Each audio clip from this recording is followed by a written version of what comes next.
We are Arsenal. Wembley bound. We love Arsenal. Oh yes. We are Arsenal. No mercy. We're Arsenal. Forever. We are Arsenal. Road to Wembley. We love Arsenal. Oh yes. We are Arsenal. Can't stop us. We're Arsenal. Forever. ሰላም እንደምናላችሁልን ክብራን የመድፈኞች ቤተሰቦች አርሰናል ኢንፎ ወደ እናንተ መድረሱን ጀምሯል። ስለምታደምጡና ቆይታችሁን ከኛ ጋር ስለምታረጉ ከልብ እናመሰግናለን። ከሰሞኑ ጥቂት መጠፋፋቶች ነበሩን። በግል የስራ ብዛትና ጫና ምክንያት ነው የተጠፋፋ ነው፣ ግን በድጋሚ ተገናኝተናል። አርሰናል በኤፍኤ ካፕ የአራተኛ ዙር መርሃ ግብር በኤምሬትስ ዊጋን አትሌቲክን ጋብዞ ነበረም። እናም 4-0 ማሸነፍ ችሏል። በመጀመሪያ 28 ደቂቃዎች በተቆጠሩ በጣም ውብ በሆኑ ጎሎች ማለት ነው። ክርስቲያን ኖርጋርድ ማን ኦፍ ዘ ማች በነበረበት ጨዋታ የአርሰናል ላይን አፕ፣ የጨዋታ አቀራረብ፣ የቡካዮ ሳካ የጨዋታ ሚናና ፖዚሽኒንግ ብዙ አዲስ ነገሮች የተሞከሩበት ነበረ ጨዋታው። እናም ለሚካኤል አርቴታ ሌላ ዳይሜንሽን የሰጠ ነው። ዊጋን አትሌቲክ የሻምፒዮንሺፕ ቡድን አይደለም፣ የሊግ ዋን ቡድን ነው። በእንግሊዝ የሶስተኛ እርከን የሚሳተፍ ቡድን፣ ግን አርሰናል ፐርፎርማንሱ እናም የሞከራቸው ኤክስፐሪመንቶች ሁሉ የተሳኩበት ነበር። ስለ ጨዋታው ብዙ ሀሳቦች እናነሳለን። በተለይ ደግሞ ስለ ቡካዮ ሳካ ፖዚሽኒንግ እናነሳለን። ስለ ኤብሪቼ ኤዜ ሜንታሊም እናነሳለን። ስለ ክርስቲያን ኖርጋርድ የፖዚሽኑ ሁኔታም በጥልቅ እንመለከታለን። ያንንም ጎሎች እንዲሁም የጨዋታውን አንድምታም በጥልቅ ለመመልከት እንወዳለን ማለት ነው። ከብሬንፎርድ ጨዋታ በኋላ አርሰናል ምን አይነት ምላሽ ይሰጣል የሚለው ይጠበቅ ነበር። ለዛም ትክክለኛው ምላሽ ሲሰጥ የተመለከትንበት ይመስለኛል። ስለ ጨዋታው እንዳልኳችሁ ብዙ ነገሮችን እናነሳለን። አብራችሁን ቆዩ። ቻናሎቻችን እየተደመጡ አይደለም፣ ብዙ ሰዎች ጋር እየደረሱ አይደለም። እሱ ደግሞ እኛ ኢነርጂን ይነሳናል ወይም ደግሞ ኢነርጂያችን እንዲቀንስ ያደርጋል። ብዙ ቦታዎች እንድንደርስ ብዙ ተመልካቾች እንድናገኝ ሰብስክራይብ አድርጋችሁ አድምጡን። ደግሞ ቪዲዮን ገና ስትጀምሩ ላይክ አድርጉት። ሼር በተኑን ብትጫኑም ደግሞ በጣም ይበልጥ ደስተኞች እንሆናለን። ከመሸጋገሪያ ሙዚቃ በኋላ ኖርዝ ለንደን ፎርኤቨርን በጥቂቱ አድምጠን ተመልሼ እመጣለሁ።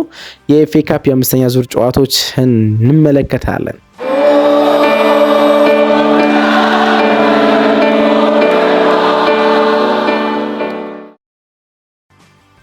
ከጨዋታው መጀመሩ በፊት ጨዋታው በጥቂቱ መጠበቅ ነበረው። ምክንያቱም ጨዋታው ከዊጋን ጋር ነው። ዊጋን በሊግ ዋን ወይም ደግሞ በእንግሊዝ ሶስተኛ ዲቪዚዮን እርከን ላይ የሚገኝ በዛ የደረጃ ሰንጠረዥ ውስጥ ደግሞ 22ኛ የሚገኝ ወደ ሊግ 2 የመውረድ እድል ያለው ቡድን ነው። ስለዚህ በጣም ደካማ ነው። ግን አንዳንድ የእግር ኳስ ምን አይነት መልኮች ይኖሩታል? ትንንሽ ቡድኖች ከትልልቅ ቡድኖች ጋር ሲጫወቱ ለዚህ ጨዋታ ባላቸው ከፍተኛ መነሳሳት ምክንያት ደግሞ ወደ ለንደን ኤምሬትስ ነው የሚመጡትና ለተጫዋቾቹ ለዊጋን ትልቅ እድል ነውና ትልቅ ፍላጎት ይኖራቸዋል። ደግሞ አርሰናል እንዴት አይነት ምላሽ ይሰጣል? ከዛ የብሬንፎርድ እና አንድሪያ ኬቲ ሚካኤል አርቴታን በጣም በሚባል ደረጃ በታክቲክ ርቀት ኮንትሮል ባረገበት ጨዋታ ማግስት የአርሰናል ተጫዋቾች ምን አይነት ምላሽ ይሰጣሉ? ደግሞ በላይናፕ ሚካኤል አርቴታ ምን አይነት ላይናፕ ይጠቀማል በሚሉት አንጻር ብዙ መጠበቅ የነበረው ጨዋታ ነው። ግን አርሰናል ወደሚቀጥለው ዙር ማለፍ የቻለበት ነው። ካለፉት 5 ዓመታት በኋላ ለመጀመሪያ ጊዜ ወደ አምስተኛው ዙር አልፈናል። ለመጨረሻ ጊዜ ያለፍነው የዛሬ 6 ዓመት ነው፣ ሻምፒዮን በነበርንበት ጊዜ ወይም ደግሞ ሚካኤል አርቴታ የስራ ቀጥሮን በተረከበበት ጊዜ ማለት ነው። 2019-20 ሲዝን ነበር ሚካኤል አርቴታ የአርሰናል አሰልጣኝ የነበረ። ያኔ ነበር ወደ አምስተኛ ዙር ማለፍ ችለን የነበረው። አሁን ከዛ በኋላ ለመጀመሪያ ጊዜ ወደ አምስተኛ ራውንድ አልፈናል። ነገ የዕጣ ድልድሉ ይወጣል። ከማን ጋር እንደሚደርሰን ምንመለከት ይሆናል ማለት ነው። በኤፍኤ ካፕ ታሪክ በመጀመሪያ 25 እና 26 ደቂቃዎች ውስጥ 4 ጎሎች የተቆጠሩበት የመጀመሪያ ጨዋታ ነው። አርሰናል ቀድሞ ነው ጨዋታው ማጠናቀቅ የቻለ። አንድም ሁል ጊዜ እንደምንናገረው አርሰናል በካይላይን መግጠም በፍጹም ማይቻል ነው። በፍጹም አርሰናል ፍጹም አክብራችሁት ፈርታችሁት በሎ ስፔሶችን ዘግታችሁ ስትጫወቱ ስራዎችን ታከብዱበታላችሁ። ወይም ደግሞ አርሰናል ሲጫወት በጣም ጌሙ ይከብድበታል እንጂ አርሰናልን በሃይላይን ፕረስ አድርጋችሁት እናም ከጀርባ ስፔስ ሰጣችሁት መጫወት በፍጹም ማይደፈር እንደሆነ በድጋሚ ለፕሪሚየር ሊግ ቲሞች ያሳየው ቲም ዊጋን ሆኗል ማለት። ሻምፒዮንስ ሊግ ቲሞች በየሳምንቱ ለፕሪሚየር ሊግ ቲሞች ትምህርት ይሰጣሉ። የፕሪሚየር ሊግ ቲሞች አርሰናል በድፍረት በሃይላይን አይገጥሙትም፣ ያውቁታል ምን እንደሚገጥማቸው። የሻምፒዮንስ ሊግ ቲሞች ግን በድፍረት ይጫወታሉ። አርሰናል ምን ያህል ጎል እንደሚያስቆጥርባቸው ይታወቃል። ዊጋንም የዛ እጣ የደረሰው ነው የሚመስለው። ከላይናፕ እንጀምር እስኪ። ብዙ ለውጦች የነበሩበት ላይናፕ ስለሆነ ማለት ነው። ኬፓ አሪዛባላጋ በግብ ጠባቂ ቦታ ላይ ነበረ። ቢን ዋይት፣ ዊሊያም ሳሊባ ከመጠነኛ የግል ጉዳይና ጉዳት በኋላ የፕሪሚየር ሊጉን የብሬንትፎርድ ጨዋታ ሳይጫወት ቀርቶ በዚህኛው ጨዋታ ተመልሷል። ክርስቲያን ሞስኬራ አብሮ ተጣምሯል። ገብርኤል ማጋሊሽ እዚህኛው ጨዋታ ላይ አልነበረም። ደግሞም ለዚህኛው ጨዋታ በነበረ ልምምድ ላይም አልነበረም የተባለ ቅዳሜ ዕለት በነበረው ይመስለኛል ረፍትና ጫናን ለማቅለል የተደረገ ይሆናል። ሉዊስ ማይልስ ኬሊ የግራ መስመር ፉልባክ ነበረ። ጨዋታው ሊጀምር 10 ደቂቃዎች እስኪቀሩት ድረስ ሉዊስ ማይልስ ኬሊ የዚህ ቡድን የአማካኝ ስፍራ ተጫዋች ነበረ። በላይን አፕ ውስጥ ሪካርዶ ካላፊዮሪ ነበረ ተሰልፎ የነበረ። ግን ሪካርዶ ካላፊዮሪ ተጫዋቾቹ ሲያማሙቁ በደረሰበት መጠነኛ ጉዳት ምክንያት ከጨዋታው ውጭ ሆኗል። የሪካርዶ ካላፊዮሪ የፊትነስ ጉዳይ እንደ ባለፈው ዓመት አሁን እየሆነ ያለ ይመስላል። በጣም በጥሩ ሁኔታ ነበር ሲዝኑን የጀመረ። ኤች ጌም እየተሰለፈ ነበረ። ግን አሁን በየሳምንቱ እሱን ለማግኘት በጣም አስቸጋሪ ሆኗል። የፊትነስ ሌቭሉም ቶሎ ቶሎ እየወረደ ይገኛል። እንደ ባለፈው ዓመት በመጨረሻና በወሳኝ ሰዓት እየሆነ ያለ ይመስላል። አማካኝ ቦታ ላይ ክርስቲያን ኖርጋርድ፣ ኤብሬቼ ኢዜና ቡካዮ ሳካ ባለመር ነው ወይም ደግሞ አይተነው በማናውቀው ቦታ ላይ ተሰልፈው ተመልክተነዋል። ቡካዮ ሳካ ለመጀመሪያ ጊዜ በአርሰናል 8 ደብል 10 ቁጥር ቦታ ላይ ተሰልፏል፣ ከመስመር ውጭ ማለት ነው። በጣም የሰጠን ጥቅም አለ። ወደ ኋላ አነሳዋለሁ። ኖኒ ማዱኬና ገብርኤል ማርቲኔሊ ሁለቱ መስመሮች ሲሆን ገብርኤል ኢየሱስ ደግሞ የአጥቂ ስፍራውን ሲመራ ተመልክተነዋል። እንግዲህ እንደተባባል ነው እነሱ በሃይላይን እኛን ከፍሎ ነበር የገጠሙን። ያ ስፔስ በደንብ እንድናገኝ አድርጎናል። አርሰናል ጎሎቹ ማስቆጠር የጀመረው ገና 11ኛው ደቂቃ ላይ ነው። ኖኒ ማዱኬ ጎል ያስቆጠረው። ኖኒ ማዱኬ ባለፉት 3 ጨዋታዎች በሁሉም ውድድሮች ጎል አስቆጥሯል። ዊጋን ላይ ጎል አስቆጥሯል። ትናንትና ማለት ነው ብሬንፎርድ ላይ ጎል አስቆጥሯል። ያቻነቱን ጎል አስቆጥሮ የነበረው እሱ ነው። ሊድስ ላይ ጎል አሲስት ማድረግ ችሏልና ጎሎችን ወደ ማስቆጠር እየመጣ እንደሆነ ይሄኛው ያሳየናል። ጎሉ ሲቆጠር ግን የኤብሬቼ ኢዜ ሚና በጣም ድንቅ ነበረ። ሳሊባ ነው ለኤብሬቼ ኢዜ ሰጠው። ኤብሬቼ ኢዜ ኳሱን የተቀበለው የአማካኝ ስፍራ ሴንተሩ ላይ ሆኖ ነበረ። ከዛ አንተ ተጫዋች አለፈ። ይሄኛው እንቅስቃሴ የአደጋ ይፈጥር ነበር ቢቀማ፣ ግን ተጫዋቹን አለፈ። ከዛ ከጥልቅ ቦታ ነበር በጣም ግሩም ደግሞዋል። በጣም ውብ የሆነ ፓስ መሬት ለመሬት ለማዱኬ የሰጠው ማለት ነው። እንግዲህ ሁለት ነገር ልንገራችሁ፣ ሁለት ነገር ማለት ነው። እዚህ ጋር ለሌሎችም ተጫዋቾች አንድ ነገር ትገነዘባላችሁ ብዬ አስባለሁ። እንግዲህ አንድ ፓስ በሁለት መንገዶች ይደረጋል። አንደኛው ፓሱን ተጫዋቾቹ እንዲሮጥ ስፔሱን ታሸንፉትላታላችሁ፣ ወይም ስፔስ ብሬክ ታደርጋላችሁ እና ተጫዋቹ አንግል ላይ ነው የሚቆመው ወይም መስመር ላይ ኖኒ ማዱኬ እንዳደረገው እና ኖኒ ማዱኬ የመሮጥ ፍላጎት አልነበረው ወይም ደግሞ የመሮጥ ስፔስ አለ ብሎ አላሰብም። ግን ኳስ ወደ ስፔስ ተላከ። ማን ማዱኬ ማለት ኤብሬቼ ኢዜ ወደ ስፔስ ኳስ ላከ። ስለዚህ ያን ኳስ ለማግኘት ወደ ኳሱ ስትሮጡ ኳሱን ለማግኘት ስትሮጡ ስፔሱን ታሸንፉታላችሁ ማለት ነው። ግን ስፔሱን እንድታገኙት የረዳችሁ ፓሱ ነው። ይሄኛው የአማካኙ ስፍራ ኢንተለጀንት ሲኖር ማለት። አንዳንዴ ደግሞ ምን ይሆናል መሰላችሁ? እናንተ ወደ ስፔስ ተከላካዩን አሸንፋችሁ ስትሮጡ ተጫዋቹ ቀና ብሎ የእናንተን ሩጫ ሲመለከት ኳሱን ይሰጣቸዋል ማለት ነው። በጣም ብዙ ጊዜ ቪክተር ዮኬሬሽ ላይ ማነሰው ጥያቄ እሱ ነው። ብዙዎች እንትን አይደርሰውም፣ ኳስ አይደርሰውም የሚሉ ጥያቄዎች ይበዛሉ። ግን አንዳንድ ጊዜ ኳሶች ላይ ደርሷቸው ይችላሉ። ግን ደግሞ አንዳንድ ምን ይደረጋል? እናንተ ወደ ስፔስ ፈልጋችሁ ስትሮጡ ተጫዋቾች ቀና ብሎ ሲመለከቷችሁ ያም ኳስ ሊሰጧቸው ይችላሉ ማለት። ስለዚህ ራስን ነፃ ማድረግ በጣም ጥሩ ፓስ ለማግኘትም እድል ይፈጥራል ማለት ነው።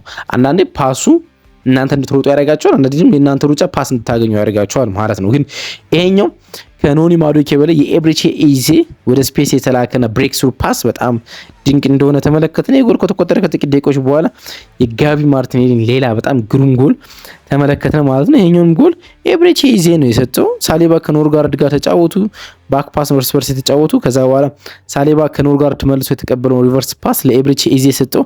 ኤብሬቼ ኢዜ በጣም ቀና ብሎ ባልተመቸው ጊዜ ይሄ ኳስ አሁን ሁለቱን ልዩነቶች ይነግናል። ይሄ ኳስ ኤብሬቼ ኢዜ የሰጠው ተገዶ ነው። ተገዶ ማለት ምን ማለት መስላችሁ?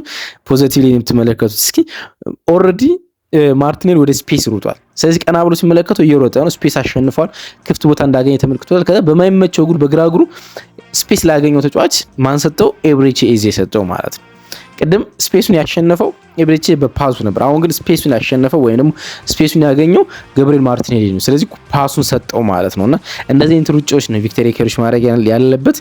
እናም ገብርኤል ማርቲኔሊ ስፔስ ማሸነፍ ክፍት ቦታ ማግኘት የሚችለው ተጫዋች የለም። ባለፈው ሳምንት ከብሬንትፎርድ ጋር ተመልክተናል። ያን ኳስ ሲስታል፣ ስቶታል። በጣም ሁላችንም ተበሳጭተናል። ግን 90 ደቂቃ ማንም ተጫዋች እንደዚህ አይነት ስፔስ አላገኘም። 90 ደቂቃ ማለት ነው ማንም ተጫዋች እንደዚህ አይነት ስፔስ አላገኘም። እሱ ግን ያን ብሬክ ማድረግ ያን እንደዚህ አይነት ስፔሶችን ማግኘት ይችልበታል እና ለዛ ነው ገብርኤል ማርቲኔሊ በጣም የሚመቸኝ። ጎሎችን ይስታል፣ ግን ደግሞ ሁልጊዜም ስፔስ ለማግኘት ታታሪ ነው፣ ወደፊት ከተከላካዮች ጀርባ ለመሮጥ ማለት ነውና ያን ሩጫ አደረገ። ኤብሪቺዜ ሳይመቸው በግራ እግሩ ሰጠው በደካማ እግሩ። እናም ጥሩ ፓስ ነበረ። ጎልን የጨረሰበት መንገድ የገብርኤል ማርቲኔሊም ደግሞ በጣም አስደናቂ ነበረ። በጠባብ ስፔስ ውስጥ ነበረ ኳሱን ማርቲኔሊም ኢዜም የተቀበሉት፣ ግን በግሩም ሁኔታ ነው መጨረስ የቻሉት። ይህ ጎል ለገብርኤል ማርቲኔሊ በካፕ ውድድሮች 10ኛ ጎሉ ሆኗል። 10ኛ ጎሉ ማለትና አያን ራይት 1994-95 በካፕ ውድድሮች 12 ጎል ካስቆጠረ በኋላ የመጀመሪያው ተጫዋች ሆኗል። ከሊግ ውድድሮች ውጭ በካፕ ውድድሮች ከ10 በላይ ያስቆጠረ ተጫዋች። በሻምፒዮንስ ሊግ 6 ጎል አስቆጥሯል። በኤፍኤ ካፕ ደግሞ 4ኛ ጎሉ ማስቆጠር ችሏል ማለት ነውና በካፕ ውድድሮች 10ኛ ጎል ላይ መድረስ ይቻል የመጀመሪያው ተጫዋች ሆኗል ከ1994 በኋላ ማለት ነውና ይሄኛው የሚደንቅ ይመስለኛል። 23ኛው ደቂቃ ላይ ኦንጎል ጃክ ሃንትን ኦንጎል ተመለከትን። ግን ኦንጎል ከማለት በላይ የቡካዮ ሳካንና የኖኒ ማዱኬን እንቅስቃሴ ማድረግ አስፈላጊ ይመስለኛል። እንግዲህ እዚህ ጋር ነው እንግዲህ ስለ ሳካ የምንወያየው ማለት ነውና ሳካ እዚህ ቦታ ላይ ቢሰለፍ ብዙ አድቫንቴጅ ሊሰጥ እንደሚችል ጥቆማ የሰጠ እንቅስቃሴ ይመስለኛል። ዋይት ነው ኳሱን ያስጀምረው። እናም ቢን ዋይት ኳሱን ያስጀምረው ከኖኒ ማዱኬ ጋር ተጫወተ። ኖኒ ማዱኬ በግሩም ሁኔታ ተጫዋች ቀነሰ። መስመር ላይ ኳሱን የመሮጫ ስፔሱ ላይ ቀኝ አንግል ላይ ነበር ተጫዋቹን የቀነሰው። ከዛ በኋላ ከሳካ ጋር አንግል ፈልጎ ተጫወተ። ሳካ ወዴት እየሮጠ መሰላችሁ? እንግዲህ ወደ ሃፍ ስፔሱ እየሮጠ ነበረ ማለት ነው። ይሄኛው ሁሉም የአርሰናል 8 ቁጥሮች ማያረጉት አይነት እንቅስቃሴ ነው።